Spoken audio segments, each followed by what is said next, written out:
Hello guys, maluto gali kita sang kalderita nga mitne amo ning aton nga ingredients. So una initon ta ang mantika kag magisa kita sang lamas. Tapos pala tagamay kay basi mapiskan ta o sakit ba mapiskan sang mantika ha di ba lalim wala ba gapili ang mantika nga init kung karid kidon kalain ka sang panit or nami ka panit basta sakit siya bayot. Tapos pagtapos na kon sang ginlaga ko gali na guys ang ang kanding, ang karni sang kanding, ang kanding nga bibuhi pa. So karni na siya sang kanding.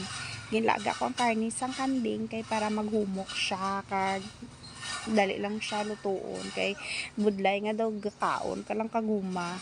Tapos ang sabaw i-separate ta lang. Pero paglaga ko gali sina guys, syempre yung timplahan ko butangan sa mapaminta na chares basta chas mga others nga lamas kay para magsalupsop magnamit ang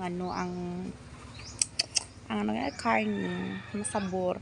Tapos iset aside ta ang sabaw kay sabaw ta pa na limpyo man na siya. So ara gin mix ko na siya.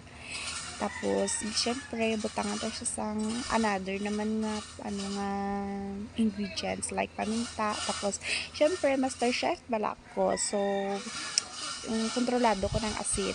So gamitan ta siya sang tidbits nga pineapple kag tomato paste para namit siya.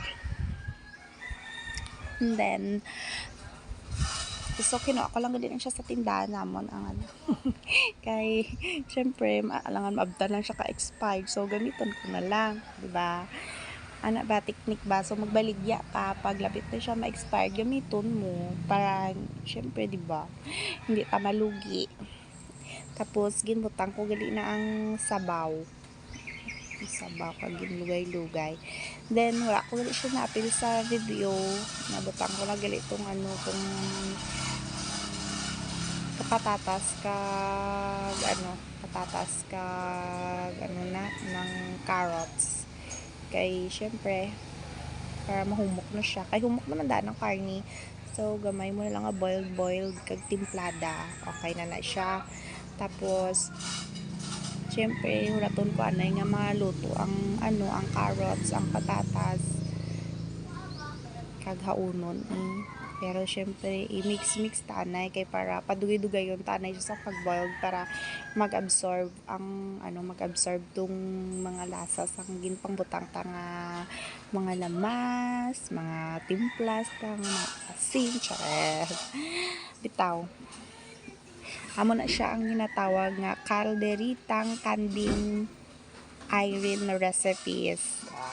Diba? Chares! Malalaman mamaya kung masarap. Betilawan ta. Namit man siguro Para sa ako, namit man siya. Ambot mamaya. Syempre, diba? Palangga ko ang palalabs ko nga si husband ko. So, lutuan ko siya sang namit parmi nga sudan. Diba? Para hindi ta pag-islan, dapat namit ta magluto. Char! Bitaw, dapat namit ta magluto. Kaya para hindi siya mangita sang iban nga queen. Syempre, hanap-hanapin niya ang luto ko. Minsan lang to, pagservisyohan ta, pagsilbihan ta nga ton nga king of my life. Dugay-dugay, butwa-butwaon ta kay basi na siya luto na di ba? Tapos kaon na ta malalaman di ba manghod ko na kichismis grabe bla mo alkabana ko di ba hindi man namit ko magluto makita lang sa bana ko, syempre bana ko good na, so bisan klain pa ko magluto kay palanggay ako, so namit ginabuan ya sa diin kag birawon ko mataya.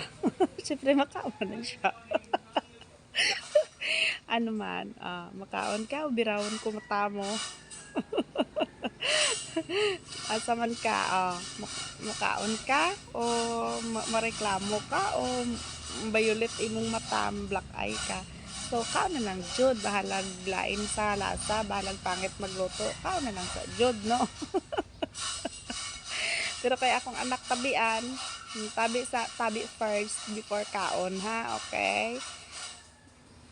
Naman gud akong manghod nga tabian pod. Akong anak ko, samok-samok ka man na. Coke man siguro nagipangita niya. Lumiya, sakit-kit sa akong bana eh. Patambukon yun ako anak kong bana kay anak ko na siya ka-love. Char! Lovables.